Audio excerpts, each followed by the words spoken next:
Lalu yang kedua, ini menggerakkan pelaksanaan pembangunan secara partisipatif.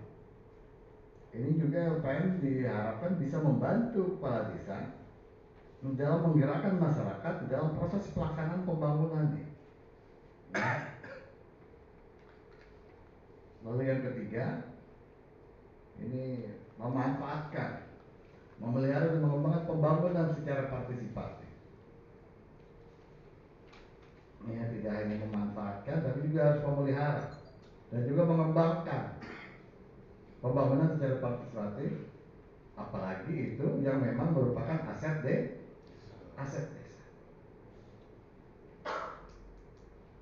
Lalu yang keempat, melaksanakan pengendalian pembangunan yang dilakukan oleh masyarakat. Jadi kalau ada hal yang menurut LPM ini rada menyimpang begitu, ini fungsi pengendalian. Sifatnya memberikan masukan, entah itu pada pemerintahan desa, entah itu kepada orang yang melakukan proses pembangunan, iya, yang memang secara aturan yang Bapak ketahui menyalahi aturan, ya, ini juga fungsi apa? Pengendalian pembangunan. Apakah itu membangun suatu rumah atau tempat usaha di aset negara, bisa jadi. Bapak tahu ini aset negara nih. Misalnya di sepanjang irigasi, misalnya aset negara bukan? Per jaraknya berapa meter dari irigasi? Ada. Ternyata ada yang membangun misalnya di situ. LPM berhak nggak melakukan pengendalian di situ? Poin 4. Tapi harus berkoordinasi dengan pihak desa atau kelurahan. Ya. Lalu yang kelima, menggerakkan dan mengembangkan partisipasi gotong royong dan swadaya. Ini juga menjadi salah satu tugas LPM. Gotong royong dan swadaya. Jangan ngarepin, bisa jadi kepala desa ripuh, loba yang diurusin, iya kan? Banyak masalah bisa jadi, loba no ngejar kalimah bisa jadi, atau banyak yang dipikirkan permasalahan desa, nggak apa-apa. LPM mau berikan masukan untuk menyelesaikan permasalahan, bisa jadi terkait dengan misalnya sarana prasarana yang ada di wilayah desa, entah itu berupa saluran air atau fasas-fasum milik pemerintah daerah ataupun pemerintah desa dan lain sebagainya. Ya, menggerakkan dan mengembangkan partisipasi gotong royong dan swadaya masyarakat.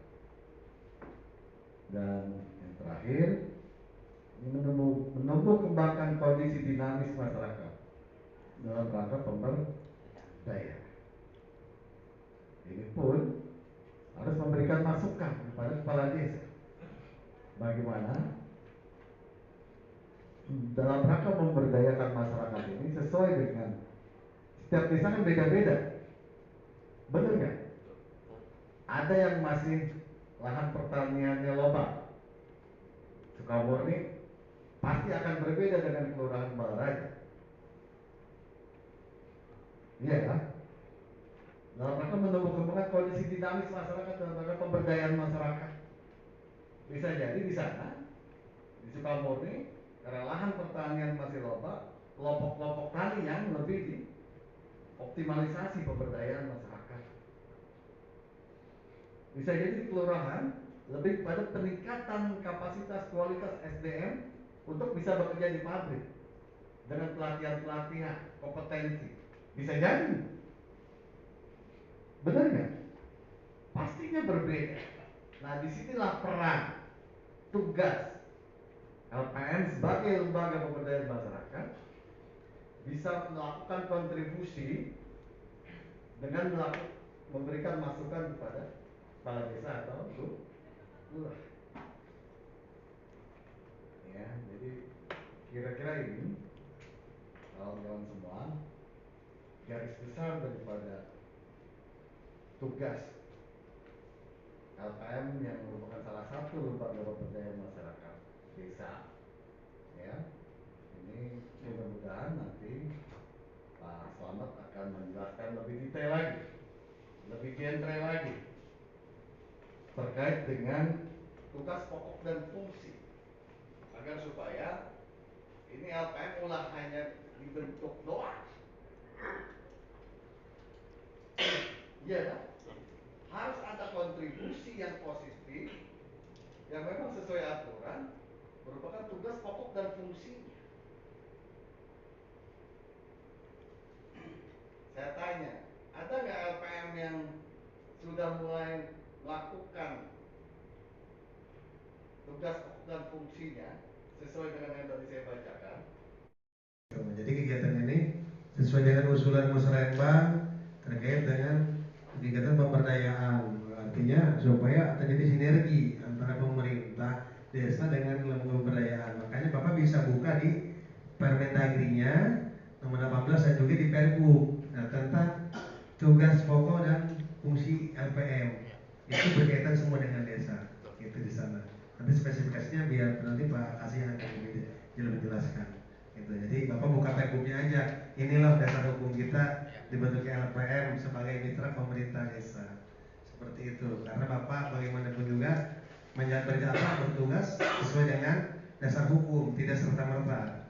Kata di sana di sini saya buka di sini di Pergub sudah ada. Nanti kalau Bapak download aja sekarang kan sudah mudah-mudah di download di HP bisa Bapak bisa dipelajari terkait dengan tugas pokok dan fungsinya, tujuan dibentuknya juga ada.